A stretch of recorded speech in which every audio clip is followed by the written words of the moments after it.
সুখ আলা জীবন চাই, দুঃখ আলা জীবন চাই না। আমার কলেজের জীবন বা আগে করা ভুল আমাকে বারবার মাথায় চিন্তা দিতে থাকে।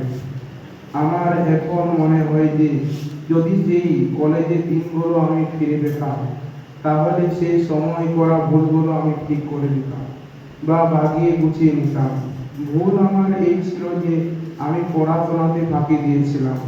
এই পড়াশোনাকে ফাঁকি দিতে গিয়ে আমি নিজেকে ধ্বংস করে ফেলেছি। তোমরা কখনো ভুল করো না, এখনই সময়, বুঝে যাও, এখনই সময়, বাগিয়ে গুছিয়ে নাও, নিজের পথটাকে সোজা করে দাও।